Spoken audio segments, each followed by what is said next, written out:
Daniel Reyes stared at the locked door of his fortified quarters, acutely aware of the growing crowd of aggressively aroused alien females gathering outside. His routine exploration mission had turned into a nightmare when his ship crash-landed on Ventax, leaving him stranded on a planet with an all-female population on the brink of extinction. The human astronaut's mind raced as he recalled his first encounter with Murloc, the Ventaxian leader. She had greeted him with a mixture of hope and desperation, explaining their society's critical problem. A genetic mutation had eliminated all males from their species, dooming them to a slow extinction. Even more alarming, Murloc revealed that Ventaxian females entered an aggressive mating frenzy every 30 days, which had become increasingly violent and destructive without male partners. Daniel shuddered at the memory of Murloc's proposal, that he mate with willing Ventaxians to save their species. He had refused, citing ethical concerns and fear for his safety. Murloc had reluctantly agreed to respect his decision, but her warning echoed in his mind. Containing the females during their next mating cycle would be challenging with an eligible male present. Now, as he peered through the reinforced window of his sanctuary, Daniel witnessed the gravity of his situation firsthand. News of his presence had spread like wildfire among the Ventaxian population, causing excitement and increased aggressive behavior. Groups of alien females gathered outside the compound, their bodies undergoing visible changes as the mating cycle approached. Some pounded on the outer walls, demanding access to the human male. Daniel's heart raced as he realized the next mating cycle was only days away. He searched the compound frantically for materials to reinforce his living quarters, knowing that his presence might trigger an unprecedented level of chaos on the planet. The sounds of the frenzied Ventaxians outside grew louder, their desperation palpable. As he worked to secure his position, Daniel's mind drifted to the complex Ventaxian mating rituals and physical transformations he had learned about during his studies of their biology and culture. The alien practices were so foreign, so unlike anything he had encountered on Earth. He shuddered at the thought of what might happen if the Ventaxians breached the compound's defenses. Murloc's voice crackled over the intercom, her tone strained as she struggled to maintain order among her people. "Daniel, I implore you to reconsider. The situation is becoming dire. We may not be able to protect you if this continues."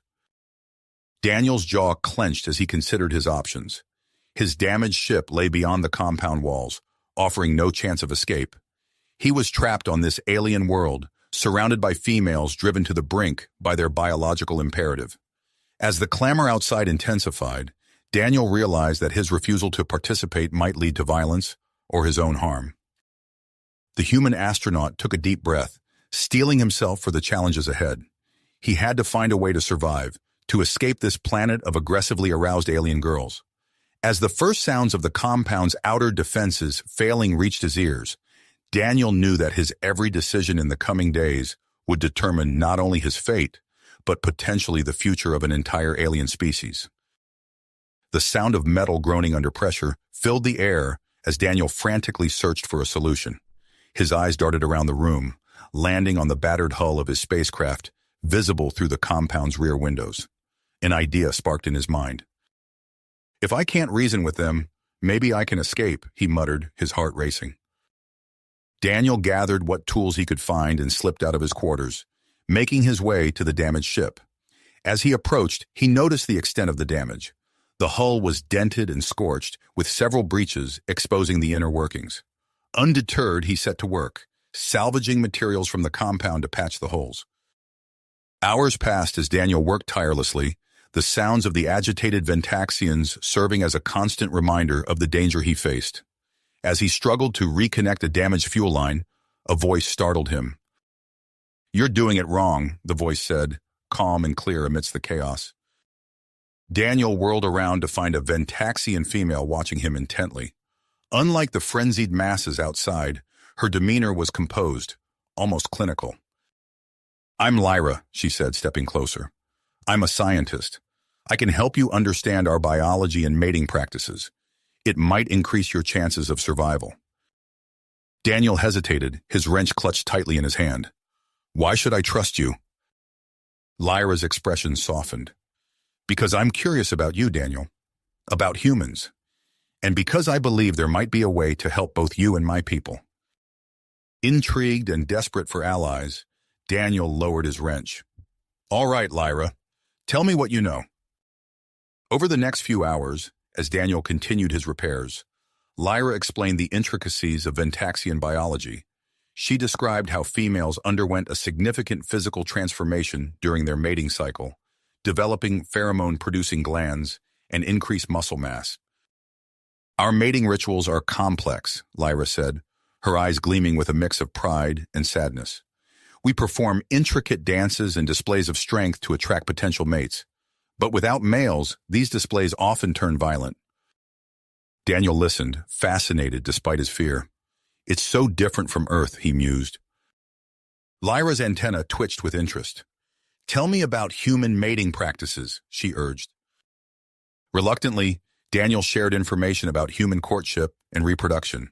He explained concepts like romance, ongoing partnerships, and the lack of a specific mating season. Lyra's eyes widened with each revelation. "Fascinating," she breathed. "Your species' approach is so alien to us." As they talked, Daniel found himself warming to Lyra. Her scientific curiosity and genuine interest in understanding him were a stark contrast to the frenzy outside. However, their conversation was interrupted by Murlock's voice over the intercom. "Daniel, the situation is deteriorating." Murlock's voice was strained. "Groups of Ventaxians are clashing violently, competing for access to you. We've implemented curfews and increased security, but I fear it may not be enough when the mating cycle hits its peak." Daniel's stomach churned with guilt and fear. He redoubled his efforts on the spacecraft, knowing that escape might be his only option. Yet as he worked, he couldn't shake the feeling that he would be abandoning the Ventaxians to a grim fate. Lyra, noticing his internal conflict, placed a hand on his arm. "Daniel, I have a proposal," she said softly. "If you agree to provide genetic samples, we could potentially develop artificial insemination techniques. It could save our species without requiring direct mating." Daniel paused, considering the implications. I don't know, Lyra. Introducing human DNA into your gene pool could have unforeseen consequences." "I understand your hesitation," Lyra replied. "Take some time to think about it, but please decide quickly. We don't have much time left." As the days passed, Daniel noticed subtle changes in Lyra's behavior. Her movements became more agitated, her eyes lingering on him longer than necessary. Even she, with all her scientific detachment, was not immune to the approaching mating cycle. On the eve of the cycle's peak, alarms blared throughout the compound. Daniel's heart raced as Murlock's panicked voice came over the intercom. "The outer barriers have been breached. A group of Ventaxians has broken through." Daniel looked at his partially repaired spacecraft, then at Lyra, who was visibly struggling to maintain her composure. He had to make a decision.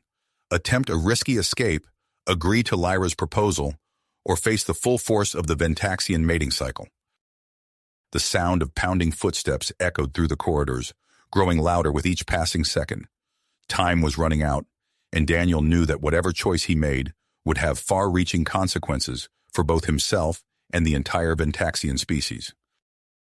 The thunderous sound of metal tearing filled the air as the compound's outer defenses finally gave way.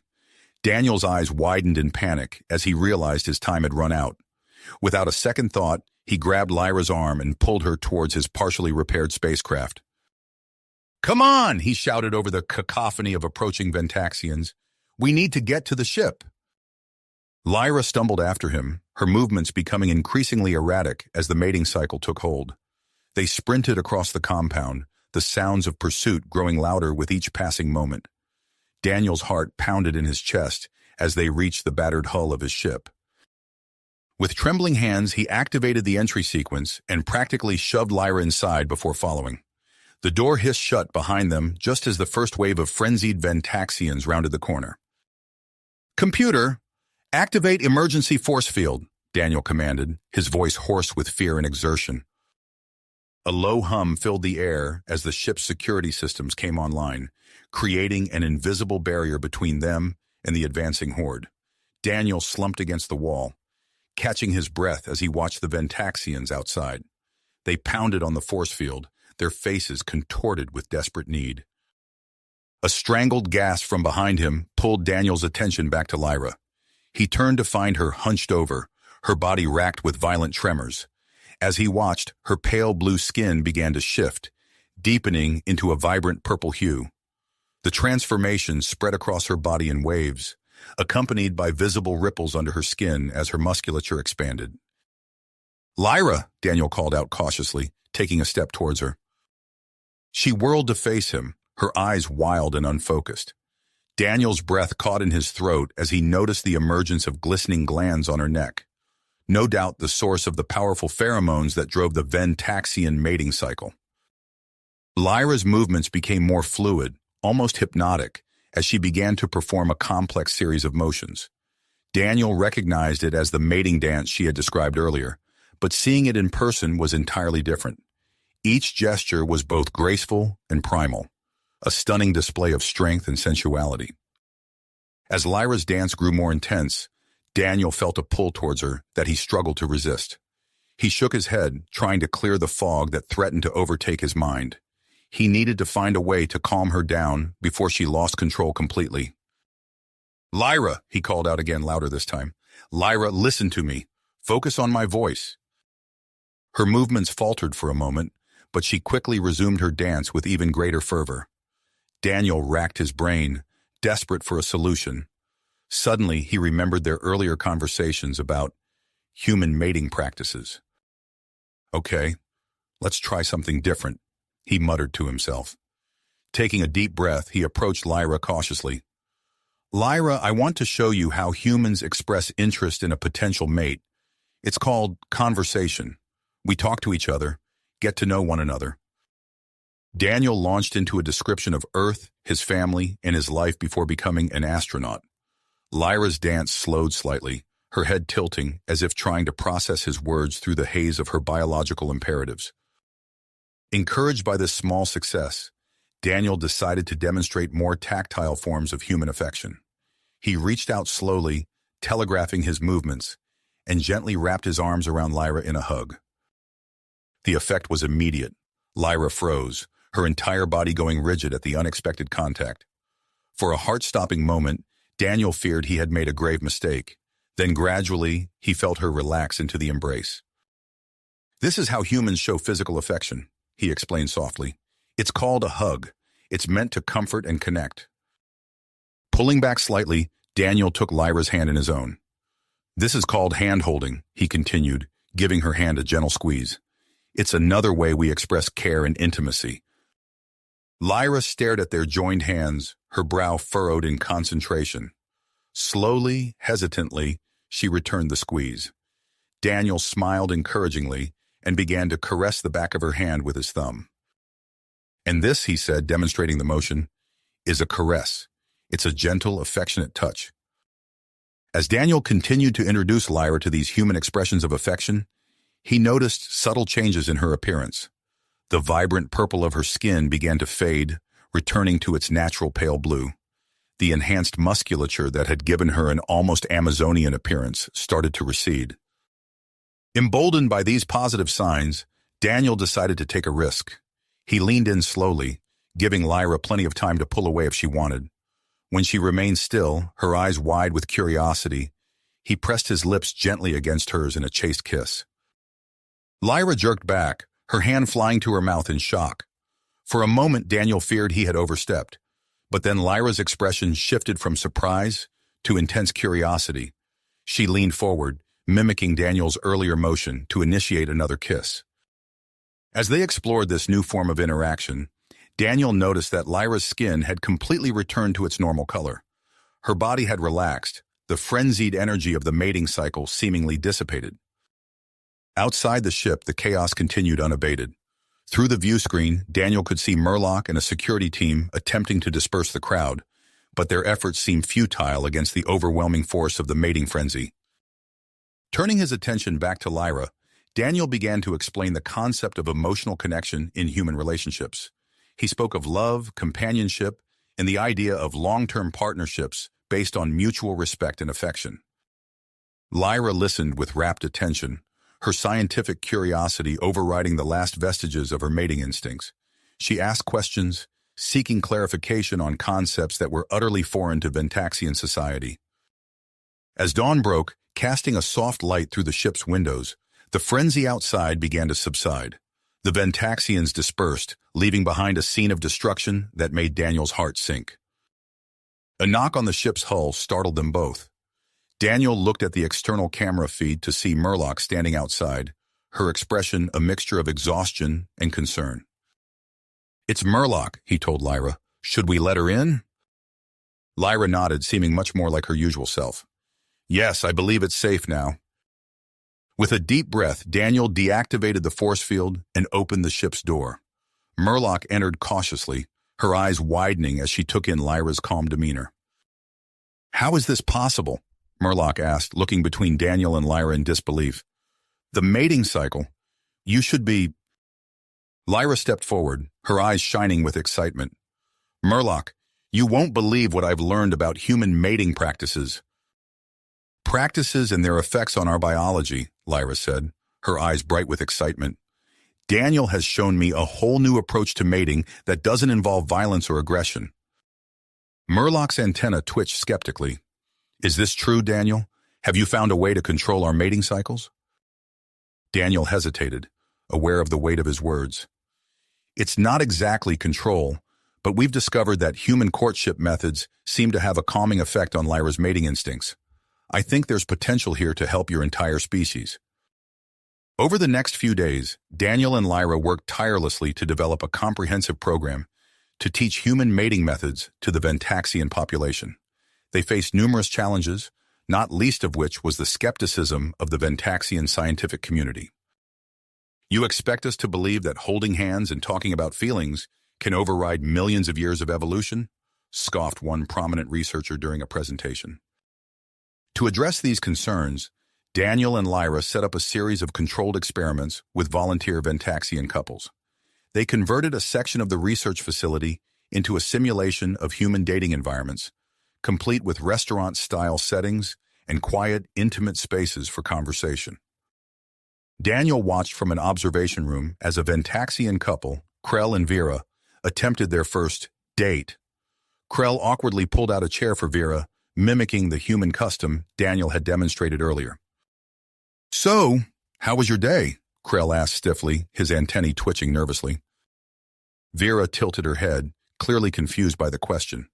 "It was functional. I completed my assigned tasks with 98.7% efficiency." Daniel suppressed a chuckle. Teaching the concept of small talk to a species that valued direct communication was proving to be quite the challenge. As the experiments progressed, the results became increasingly promising. Many participants reported a significant reduction in aggressive tendencies during their mating cycles. Daniel observed with satisfaction as couples learned to express affection through gentle touches and meaningful conversations, rather than displays of strength and dominance. However, not all experiments went smoothly. During one session, a male Ventaxian named Zex suddenly reverted to his instinctual behavior, lunging at his partner with a primal roar. Daniel and the security team had to intervene quickly to prevent injury. As news of the experiment spread, a vocal minority of Ventaxians expressed opposition to the adoption of human mating practices. Led by a conservative elder named Zara, this group began to organize protests outside the research facility. "We cannot allow our sacred traditions to be corrupted by alien influence." Zara's voice boomed through a megaphone as Daniel watched from a window. "The human must leave our planet before he destroys our very identity." Murloc approached Daniel, her expression grave. "The situation is becoming unstable. I've arranged a public debate between you and Zara to address the concerns of our population. It will take place tomorrow in the Central Plaza." Daniel nodded, feeling the weight of responsibility on his shoulders. As he prepared for the debate, Lyra burst into his room, her eyes wide with excitement. "Daniel, I've made a breakthrough," she exclaimed, thrusting a datapad into his hands. "Look at these pheromone readings. The chemicals produced during human-style courtship seem to counteract the aggressive pheromones released during our mating cycle. This could explain why your methods are so effective." Daniel scanned the data, his mind racing with the implications. This is incredible, Lyra. With this information, we might be able to develop a treatment to help manage the mating cycle without relying entirely on behavioral changes. Lyra's antenna drooped slightly.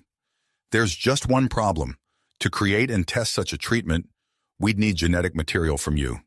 It would mean introducing human DNA into our population, which I know you have ethical concerns about. Before Daniel could respond, an alert sounded on Lyra's communicator. She answered it, her expression growing increasingly concerned as she listened.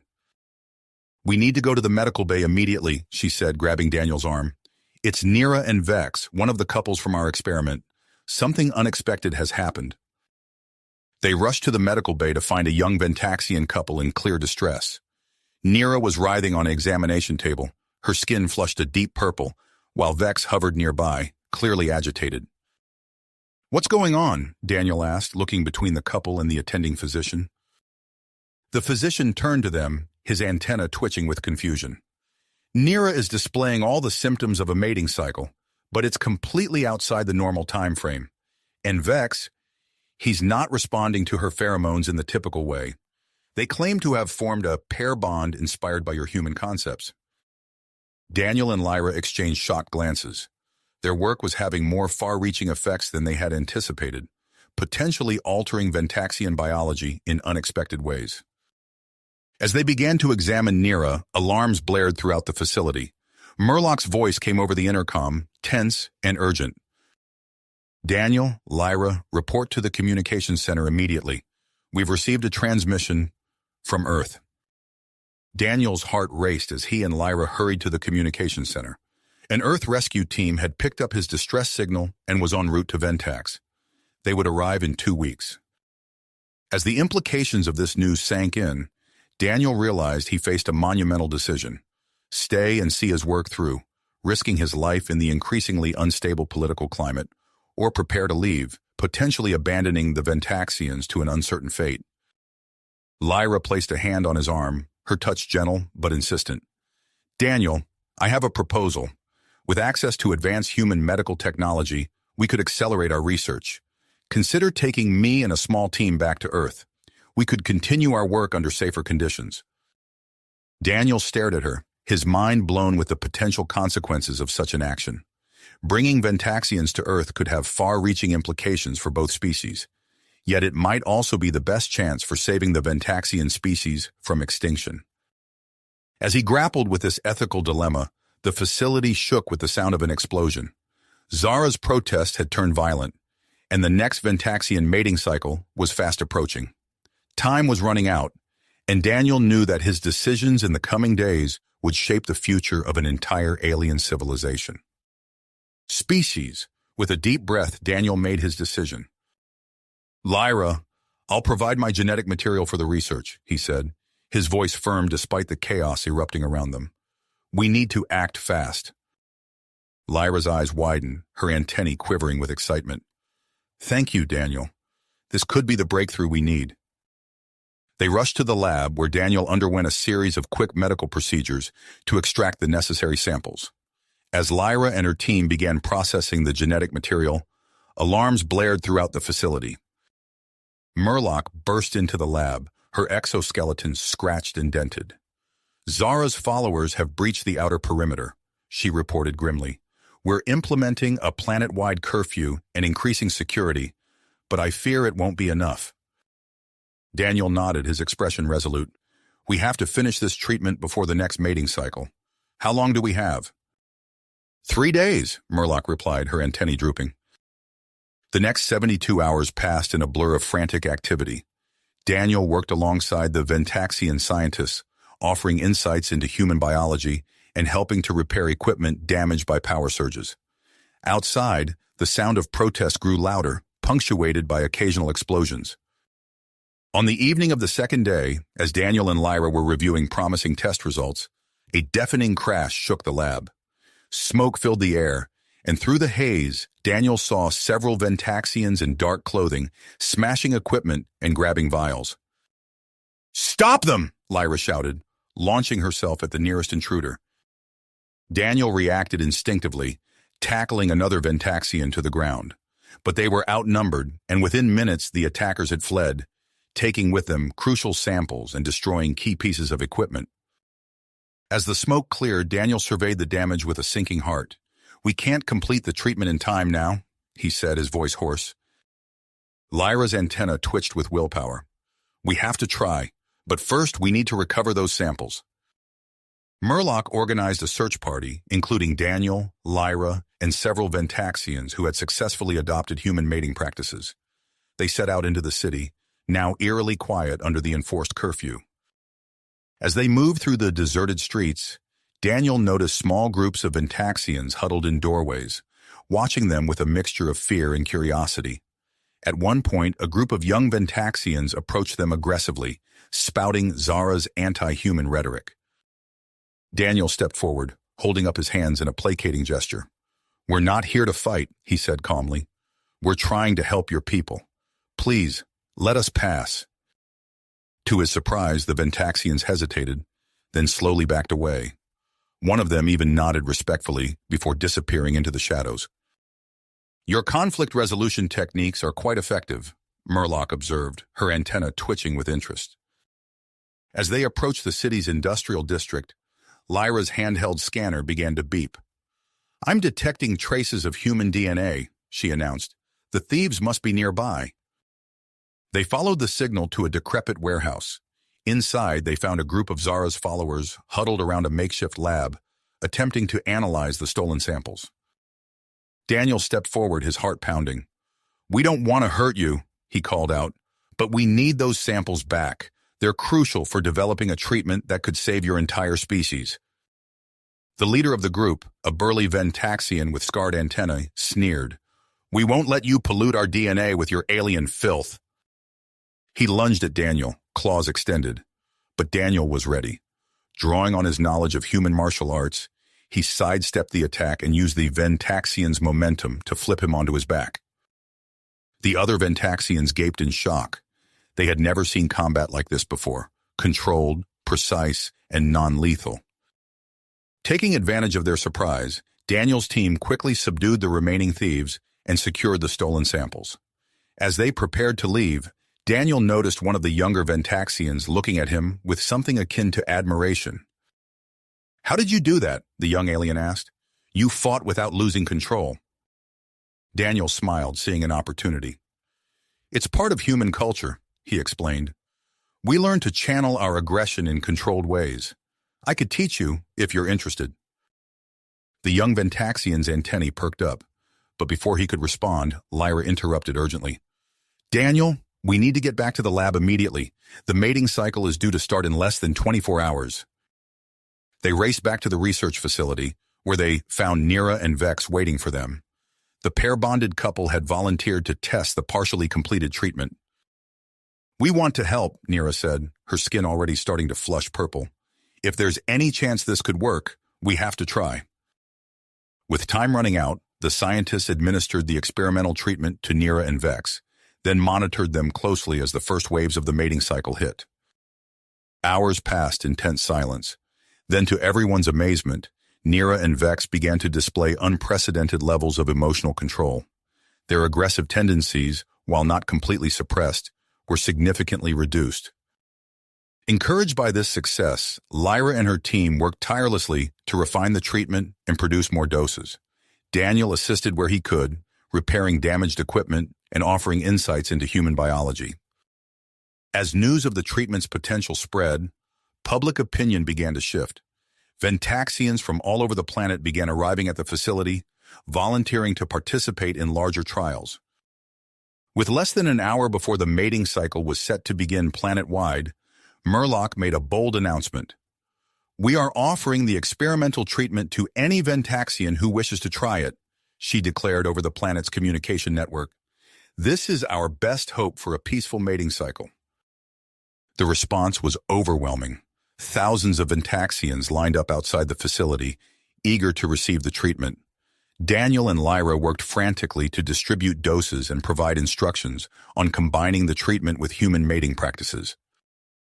As the mating cycle officially began, reports started coming in from across the planet. In areas where the treatment had been administered, Incidents of violence were significantly reduced. However, in regions where the treatment was unavailable or ineffective, chaos still reigned. Daniel watched the reports flood in, his heart racing with equal parts hope and anxiety. The treatment was working, but it wasn't a perfect solution. There was still so much work to be done. Suddenly, a communication alert blared through the facility. The Earth rescue team had arrived in Ventax's orbit, weeks ahead of schedule. They were requesting immediate contact with Daniel. As he stared at the flashing alert, Daniel felt the weight of the moment settle on his shoulders. He had to decide, stay on Ventax and continue his work, or return to Earth and leave the Ventaxians to face their challenges alone. Lyra approached him, her expression unreadable. "Daniel," she said softly, "what are you going to do?" Daniel took a deep breath, his gaze locked on the flashing communication alert. The weight of his decision pressed down on him, but in his heart, he knew what he had to do. "I'm staying," he announced, his voice firm despite the chaos around them. "There's too much at stake here. I can't leave now." Lyra's antenna quivered with what Daniel had come to recognize as relief. "Thank you, Daniel," she said softly. "We need you here." Daniel nodded, then turned to the communication console.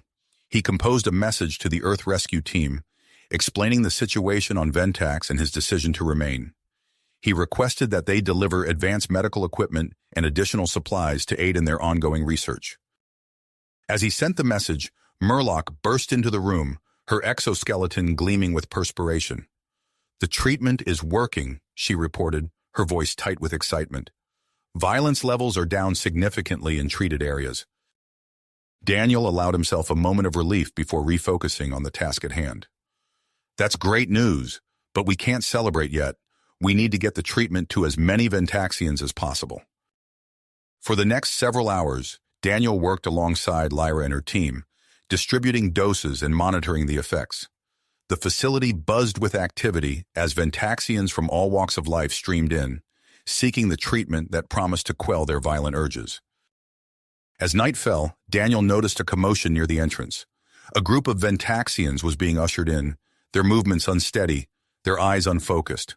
One of them stumbled, nearly falling before Daniel caught them.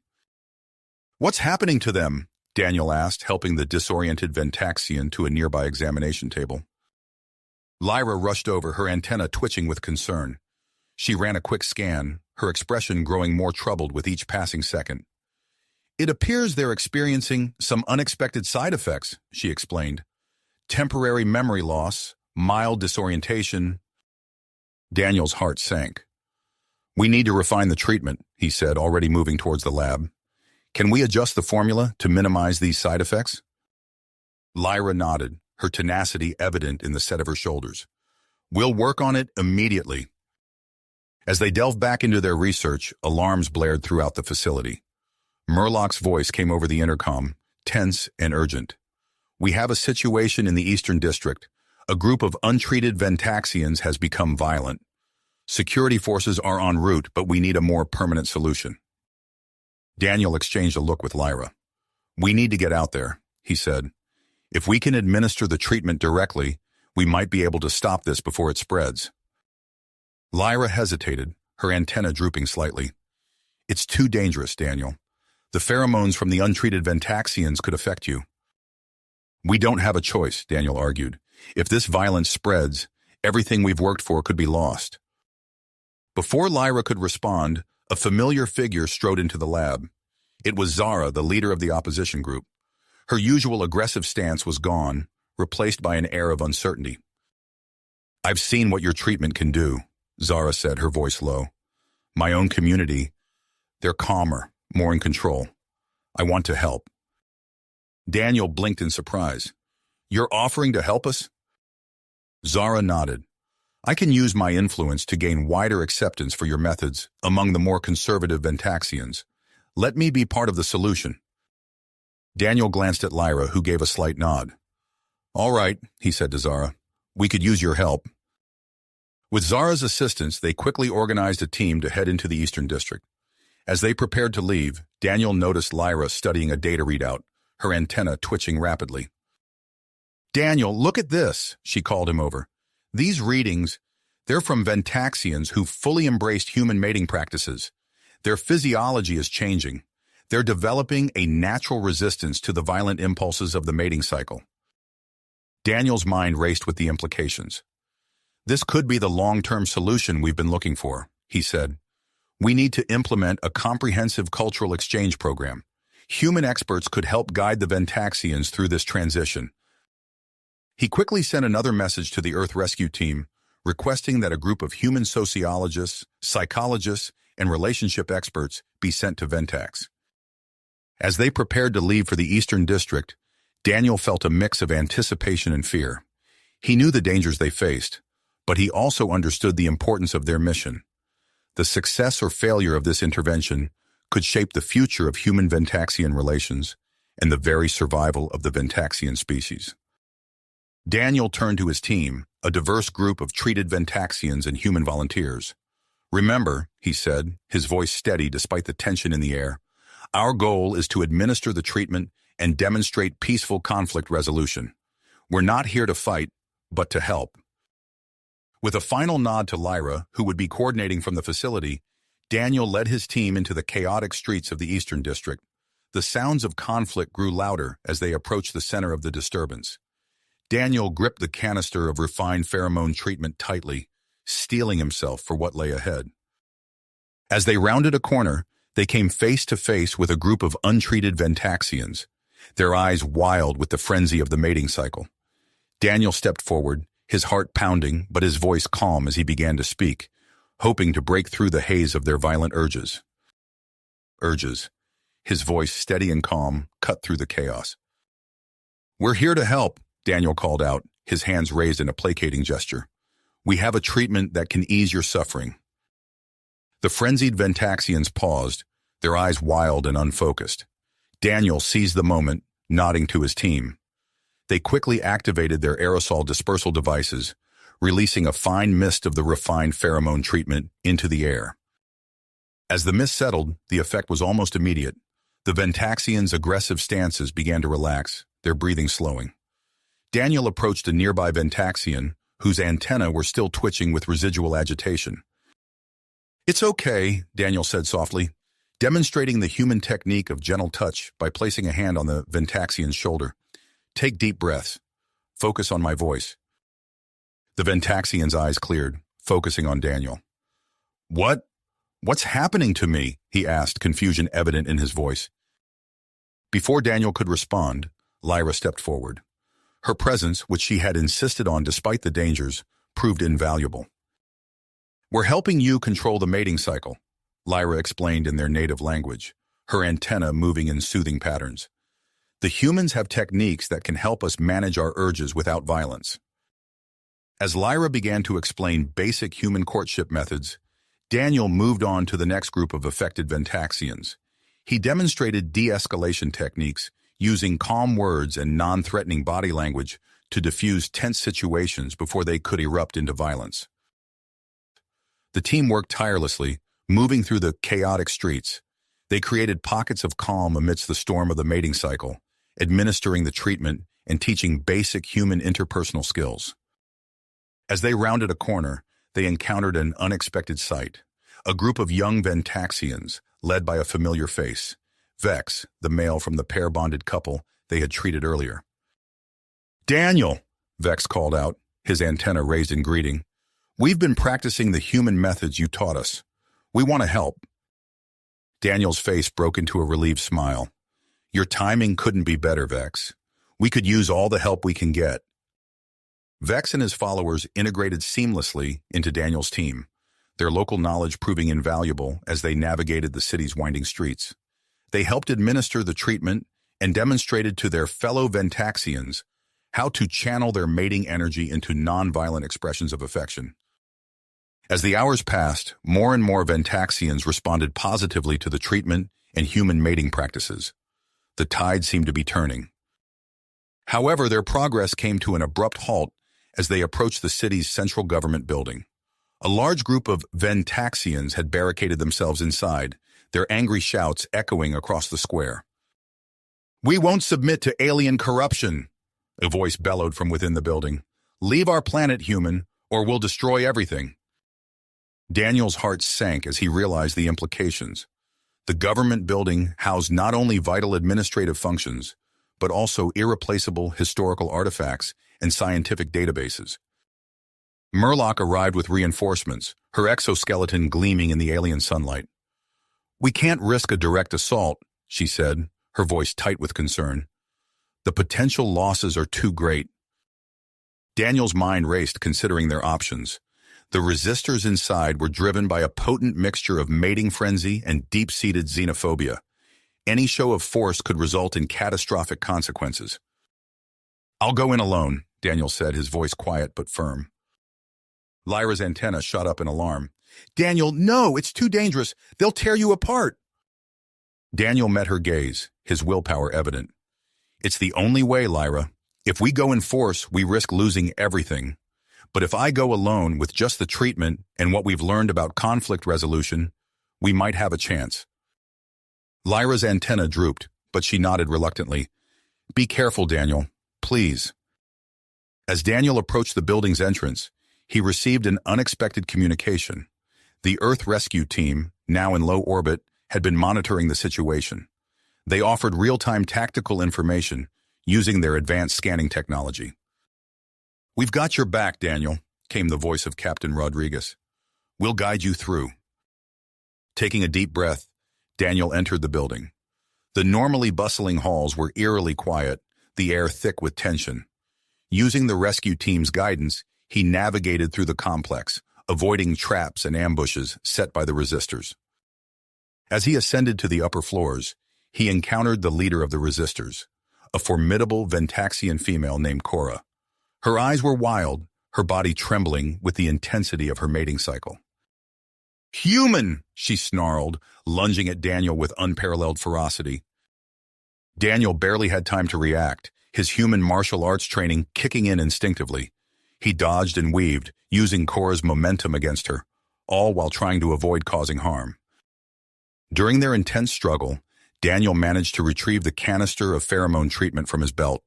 In a swift motion, he sprayed the mist directly at Cora's face. Cora stumbled back, momentarily stunned.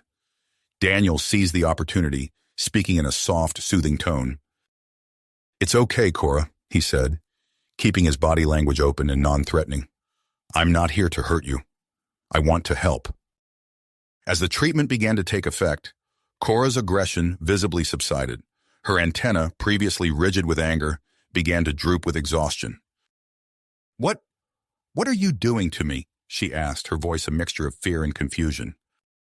Daniel slowly approached her, his hands held out in a gesture of peace. "I'm showing you another way," he explained. "Humans have learned to channel their mating energy into deep, non-violent connections. We call it emotional intimacy." Cora's antenna twitched with interest. "Emotional intimacy?" Daniel nodded, encouraged by her response. "It's about forming a bond that goes beyond the physical. It's about understanding, trust, and mutual respect." As Daniel continued to explain, he could see a profound shift occurring in Cora's demeanor. The combination of the pheromone treatment and this new concept seemed to awaken something within her. I never knew such a thing was possible," Cora said, her voice filled with wonder. With Cora's change of heart, the remaining resistors began to stand down. Daniel, with Cora's assistance, moved through the building, administering the treatment and teaching basic human courtship methods.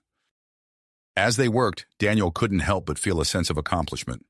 They had defused the crisis without any loss of life or destruction of Ventaxian cultural heritage. However, he knew that this victory was just the beginning. The real challenges lay ahead, as Ventaxian society grappled with the rapid changes brought about by the adoption of human mating practices. As they emerged from the government building, Daniel saw the gathered crowd of Ventaxians. Their faces showed a mixture of relief, curiosity, and uncertainty. He knew that guiding them through this transition would be a delicate and complex task. Murloc approached, her antenna raised in a gesture of respect. "Daniel, your actions today have saved countless lives, and perhaps our entire civilization. But we're going to need more help to navigate these changes." Daniel nodded, understanding the implications. I'll contact Earth immediately. We'll need experts in sociology, psychology, and cultural integration. This is just the beginning of a long journey for your people, Murloc. As the sun began to set on this tumultuous day, Daniel looked out over the city. The immediate crisis had been averted, but he knew that the real work was only just beginning. The future of Ventaxian society hung in the balance, and the choices they made in the coming days and weeks would shape the destiny of an entire world. Species hung in the balance, and the choices they made in the coming days and weeks would shape the destiny of an entire civilization. In the months that followed, Daniel threw himself into the monumental task of guiding Ventaxian society through its rapid transformation. Working closely with Lyra, Murloc, and the newly arrived human advisory team, he found himself at the center of a cultural revolution unlike anything he had ever imagined.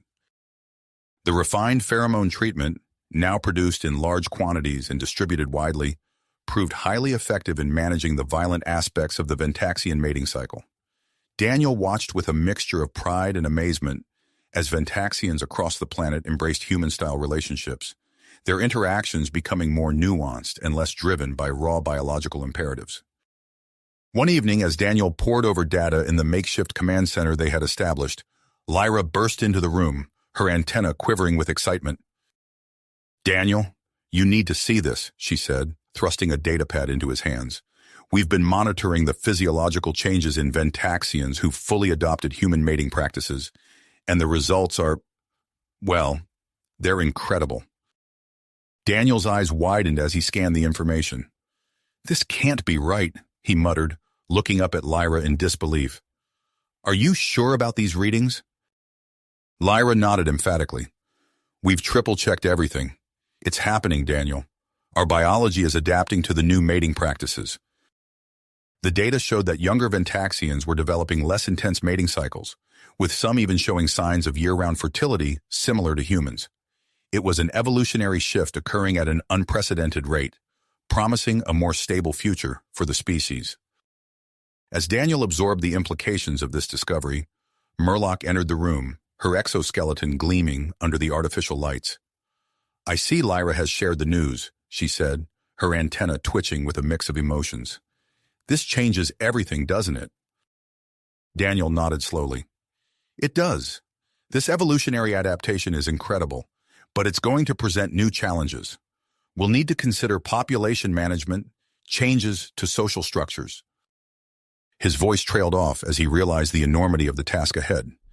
Yet as he looked at Lyra and Murloc, he felt a surge of purpose. They had come this far together. They would face these new challenges as a team. Over the next few years, Daniel watched as Ventaxian society stabilized and flourished under the new paradigm. The once violent mating cycles transformed into joyous festivals, celebrating love and partnership. Streets that had once echoed with the sounds of conflict now rang with laughter and music. And as he stood on the balcony of the newly constructed Earth Embassy, overlooking the capital city of Ventax, Daniel felt a profound sense of accomplishment. But mixed with that pride was a bittersweet realization. His extended stay on the planet had affected him deeply. He had formed strong bonds with many Ventaxians, particularly Lyra, and the thought of returning to Earth filled him with conflicting emotions. One evening, as the twin moons of Ventax rose in the sky, Daniel found himself in a private meeting with Murloc and the Ventaxian Council. The air was charged with anticipation.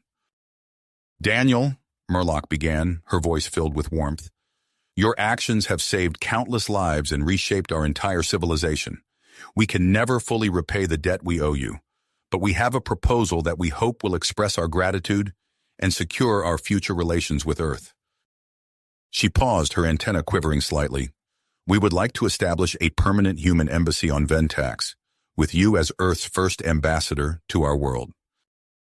Daniel felt a rush of emotions, surprise, honor, and a deep sense of belonging. He looked around at the faces of the council members, seeing in them the trust and respect he had earned over the years. I'm deeply honored," he said, his voice thick with emotion. "I accept your offer. Ventax has become my home, and I can think of no greater privilege than to serve as a bridge between our two worlds." The council chamber erupted in a chorus of joyous clicks and whistles. the Ventaxian equivalent of applause. As the excitement settled, Daniel's thoughts turned to Lyra.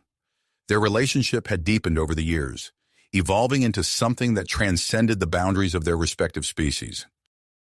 In the following weeks, preparations were made for a formal ceremony to appoint Daniel as ambassador. The event drew dignitaries from both Earth and Ventax, a testament to the growing alliance between the two planets. As Daniel stood before the assembled crowd, dressed in a blend of human and Ventaxian formal wear, he felt a sense of rightness, of belonging. He delivered his acceptance speech, his words bridging the gap between two vastly different species and cultures. But it was what came next that truly cemented this new chapter in human-Ventaxian relations. With a deep breath, Daniel turned to the audience and spoke again. "There's one more announcement I'd like to make," he said, his eyes scanning the crowd until they locked with Lyra's.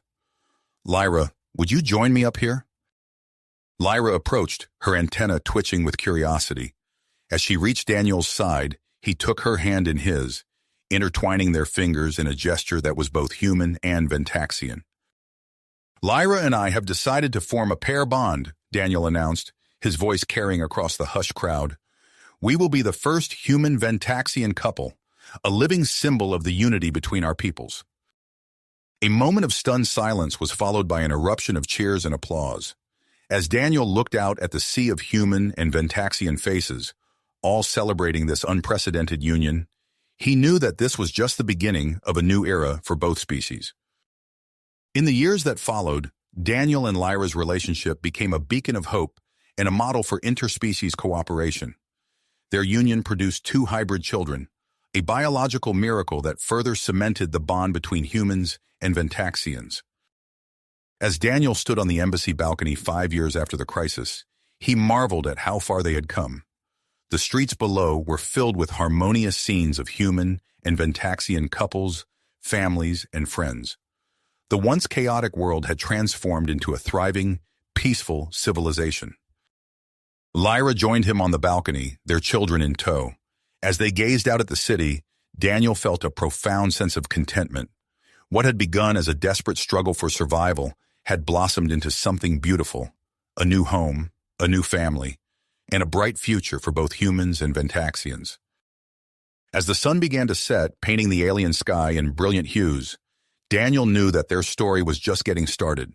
New challenges would arise, new discoveries would be made, and the bond between Earth and Ventax would continue to grow and evolve.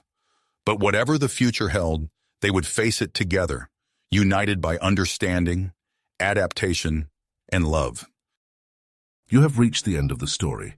If you enjoyed this story and want to support us, please leave a like and subscribe to our channel, and for every comment that says 88, I will heart every single one of them.